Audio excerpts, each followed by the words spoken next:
ಎಲ್ಲ ಕನ್ನಡಿಗರಿಗೂ ನಮಸ್ಕಾರ. IPL ಟಾಪ್ 5 ಅಪ್ಡೇಟ್ಸ್ಗೆ ವೆಲ್ಕಮ್ ಬಾಯ್ಸ್. ಮತ್ತೆ ಕನ್ನಡಿಗ KL ರಾಹುಲ್ ಅವರು IPL ನಲ್ಲಿ ವಿರಾಟ್ ಕೊಹ್ಲಿ ರೆಕಾರ್ಡ್ನ ಬ್ರೇಕ್ ಮಾಡಿರೋದು, ಕಿಂಗ್ ಕೊಹ್ಲಿ ರೆಕಾರ್ಡ್ನ ಏನಂತ ತಿಳಿಸ್ಕೊಡ್ತೀನಿ. ಚಾನಲ್ಗೆ ಸಬ್ಸ್ಕ್ರೈಬ್ ಮಾಡಿಲ್ವಾ ಇವಾಗಲೇ ಮಾಡ್ಕೊಬಿಡಿ. ಮತ್ತು ಡಿಸ್ಕ್ರಿಪ್ಷನಲ್ಲಿ ಟೆಲಿಗ್ರಾಮ್ ಲಿಂಕ್ ಇದೆ, ಅಲ್ಲಿ ಜಾಯ್ನ್ ಆದರೆ ನಿಮಗೆ ಪಕ್ಕಾ ಲೈವ್ ಅಪ್ಡೇಟ್ಸ್ ಗುರು ಮತ್ತು ಪ್ಯೂರ್ ಅಪ್ಡೇಟ್ಸ್ಗಳು ಸಿಗುತ್ತೆ. ಹೋಗಿ ಜಾಯ್ನ್ ಆಗಿ, ಓಕೆನಾ? ಹಾಗಿದ್ರೆ ಬನ್ನಿ ಅಪ್ಡೇಟ್ಸ್ಗಳ ಬಗ್ಗೆ ಹೋಗ್ಬಿಡೋದ. ಮೊದಲನೆಯ ಅಪ್ಡೇಟ್, ವಿರಾಟ್ ಕೊಹ್ಲಿ ರೆಕಾರ್ಡ್ನ ಬ್ರೇಕ್ ಮಾಡಿರೋದು ನಮ್ಮ ಕನ್ನಡಿಗ KL ರಾಹುಲ್ ಅವರು. IPL ಅಲ್ಲಿ 8,000 ರನ್ನ ಫಾಸ್ಟೆಸ್ಟ್ ಆಗಿ ಕಂಪ್ಲೀಟ್ ಮಾಡಿರೋದು ತುಂಬ ಜನ ಇದ್ದಾರೆ, ಓಕೆನಾ? ಅದರಲ್ಲಿ ಫಾಸ್ಟೆಸ್ಟ್ ಆಗಿ ಕಂಪ್ಲೀಟ್ ಮಾಡಿರೋದು ನಮ್ಮ ಕನ್ನಡಿಗ KL ರಾಹುಲ್ ಅವರು. 224 ಇನ್ನಿಂಗ್ಸಲ್ಲಿ 8,000 ರನ್ನ ಹೊಡೆದಿದ್ದಾರೆ. ಮತ್ತು ವಿರಾಟ್ ಕೊಹ್ಲಿ ಅವ್ರದ್ದು ಇಲ್ಲಿವರೆಗೂ ರೆಕಾರ್ಡ್ ಇತ್ತು 243 ಇನ್ನಿಂಗ್ಸಲ್ಲಿ ಅಂತ. ಸೊ ಆ ಒಂದು ರೆಕಾರ್ಡ್ನ ಬ್ರೋಕನ್ ಮಾಡಿದ್ದಾರೆ, ಬೆಂಕಿ ಹಚ್ಚಿದ್ದಾರೆ ಅಂತಲೇ ಹೇಳ್ತೀನಿ. ಮತ್ತು ಶಿಖರ್ ಧವನ್ ಅವರು 3ನೇ ಪ್ಲೇಸಲ್ಲಿದ್ದಾರೆ, 277 ಇನ್ನಿಂಗ್ಸು. ಮತ್ತು ಸುರೇಶ್ ರೈನಾ 284 ಇನ್ನಿಂಗ್ಸು. ಸೊ ಕನ್ನಡಿಗ KL ರಾಹುಲ್ ಅವರು ಸೂಪರ್ ಗುರು. ಮತ್ತು ಎರಡನೇ ಅಪ್ಡೇಟ್, RCBಗೆ ಹೊಸ ಪ್ಲೇಯರ್ ಎಂಟ್ರಿ, ಅದು ಲುಂಗಿ ಎಂಗಿಡಿ ಜಾಗದಲ್ಲಿ ಈ ಒಬ್ಬ ಜಿಂಬಾಬ್ವೆ ಪ್ಲೇಯರ್ನ ತಗೊಂಡು ಬಂದಿದ್ದಾರೆ. ಅವರು ಸಕ್ಕತ್ತಾಗಿ ಇಟ್ಟಿದ್ದಾರೆ ಅಂತಲೇ ಹೇಳ್ಬೋದು. ಅವರು T20 ಕೆರಿಯರಲ್ಲಿ 127 ವಿಕೆಟ್ನ ತಗೊಂಡಿದ್ದಾರೆ. 7 ಪಾಯಿಂಟ್ ಎಷ್ಟೋ ಎಕಾನಮಿ ಇದೆ ಅಷ್ಟೇ.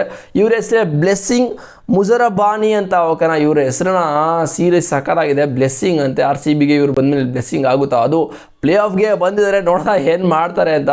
ಸೊ ಇವಾಗ ಇವರು ಲುಂಗಿ ಎಂಗಡಿ ಜಾಗದಲ್ಲಿ ಬಂದಿದ್ದಾರೆ. ಮತ್ತು ಮೂರನೆಯ ಅಪ್ಡೇಟ್, ಇವತ್ತು ಮ್ಯಾಚ್ ಇದೆ LSG ಮತ್ತು SRH. ಸೊ SRH ಅವರಿಗೆ ಸ್ವಲ್ಪ ಕಷ್ಟ ಆಗಿದೆ, ಬಿಕಾಸ್ ಟ್ರಾವಿಸ್ ಹೆಡ್ಗೆ ಅವ್ರಿಗೆ ಕೋವಿಡ್ ಪಾಸಿಟಿವ್ ಬಂದಿದೆಯಂತೆ. ಸೊ ಇವತ್ತಿನ ಮ್ಯಾಚ್ ಅವರು ಆಡೋದೇ ಡೌಟ್ ಅಂತಲೇ ಹೇಳ್ತೀನಿ. ಮತ್ತು ನಾಲ್ಕನೇ update, India under nineteen football team champion ಆಗಿದೆ ಗುರು. ಸಕ್ಕತ್ತು, ಇಂಡಿಯಾ ಎಲ್ಲ ಕಡೆ ಡಾಮಿನೇಟ್ ಮಾಡ್ತಿದ್ದಾರೆ. ಅಂಡರ್-19 ಇಂಡಿಯನ್ ಫುಟ್ಬಾಲ್ ಟೀಮು ಇವಾಗ ಚಾಂಪಿಯನ್ ಆಗಿದ್ದಾರೆ, ವರ್ಲ್ಡ್ ಚಾಂಪಿಯನ್ ಅಂತಲೇ ಹೇಳ್ತೀನಿ.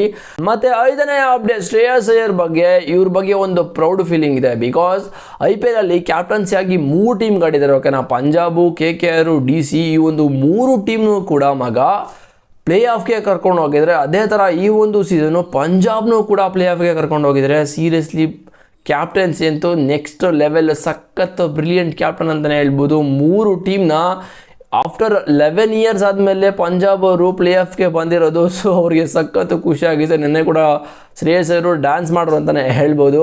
ಸೊ ಈ ಥರ ಎಲ್ಲ ಆಗಿದೆ. ಬಟ್ ಶ್ರೇಯಸ್ ಅವ್ರ ಬಗ್ಗೆ ಒಂದು ಸಖತ್ ಪ್ರೌಡ್ ಫೀಲಿಂಗ್ ಇದೆ ಮಗ, ಎಲ್ಲ ಕ್ರಿಕೆಟ್ ಫ್ಯಾನ್ಸ್ಗೂ. ಮತ್ತು ಆ ಒಂದು ಫ್ರ್ಯಾಂಚೈಸಿಗೆ ಆಡಿದವರು ಎಲ್ರಿಗೂ ಕೂಡ ಕ್ಯಾಪ್ಟನ್ ಆಗಿ ಒಂದು ಅವರು ಕರ್ತವ್ಯನ ಕಂಪ್ಲೀಟ್ ಮಾಡಿದ್ದಾರೆ ಅಂತಲೇ ಹೇಳ್ಬೋದು.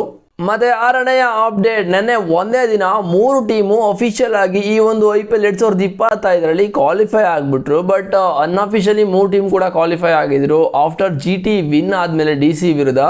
So Punjab, RCB and GT 3 team ಇವಾಗ ಅಫಿಷಿಯಲ್ ಆಗಿ ಕನ್ಫರ್ಮ್ ಆಗಿಬಿಡ್ತು. ಅದರಲ್ಲಿ ನಮ್ಮ RCB ಟೀಮ್ ಕೂಡ ಕನ್ಫರ್ಮ್ ಆಗಿದೆ, ಕ್ವಾಲಿಫೈ ಆಗಿದೆ. ಗೊತ್ತಿತ್ತು ಗುರು ಈ ಒಂದು ಸೀಸನ್ ಪಕ್ಕ ಕ್ವಾಲಿಫೈ ಆಗ್ತೀವಿ ಅಂತ. ಬಟ್ ಅದು ಅಫಿಷಿಯಲ್ ಆಗಿ ಕ್ಯೂ ಅನ್ನೋ ಒಂದು ಮಾರ್ಕ್ ಬಂದಿರಲ್ಲ, ಅದು ಬಿಟ್ಟರೆ ಎಲ್ಲ ಕೂಡ ಆಗಿಬಿಟ್ಟಿತ್ತು. ಸೊ ಈ ಒಂದು ಟಾಪ್ 6 ಅಪ್ಡೇಟ್ನ ಕೇಳಿ ನಿಮ್ಗೇನು ಅನ್ನಿಸ್ತು? ಮತ್ತು ಟಾಪ್ 7 ಅಪ್ಡೇಟು ಇದಂತೂ ಸಖತ್ ಇಂಪಾರ್ಟೆಂಟು. ಚಾನಲ್ಗೆ ಸಬ್ಸ್ಕ್ರೈಬ್ ಮಾಡಿಲ್ಲ ಅಂದರೆ ಬೇಗ ಮಾಡ್ಕೊಳ್ಳಿ, ನಿಮಗೆ ಬೇಗ ಅಪ್ಡೇಟ್ಗಳ ಸಿಗ್ತಾ ಇರುತ್ತೆ. ಸೊ ಡಿಸ್ಕ್ರಿಪ್ಷನಲ್ಲಿ ನಾನು ಲಿಂಕ್ ಇದೆ, ಹೋಗಿ ಜಾಯ್ನ್ ಆಗಿ ಮಗ. ಇಷ್ಟೇ ಹೇಳೋಕ್ಕಾಗೋದು, ನಾನೇ ನಿಮ್ಮನ್ನ ಫೋರ್ಸ್ಫುಲಿ ಜಾಯ್ನ್ ಮಾಡೋಕ್ಕಾಗಲ್ಲ. ಸೊ ಹೇಳ್ಬೋದು, ಮಾಡೋ ಕೆಲಸ ಎಲ್ಲ ನಿಮ್ಮ ಮೇಲೆ ಬಿಟ್ಟಿದ್ದು ಗುರು. ಹಾಗಿದ್ರೆ ನೆಕ್ಸ್ಟ್ ವೀಡಿಯೋದಲ್ಲಿ ಸಿಗ್ತೀನಿ. See you boys.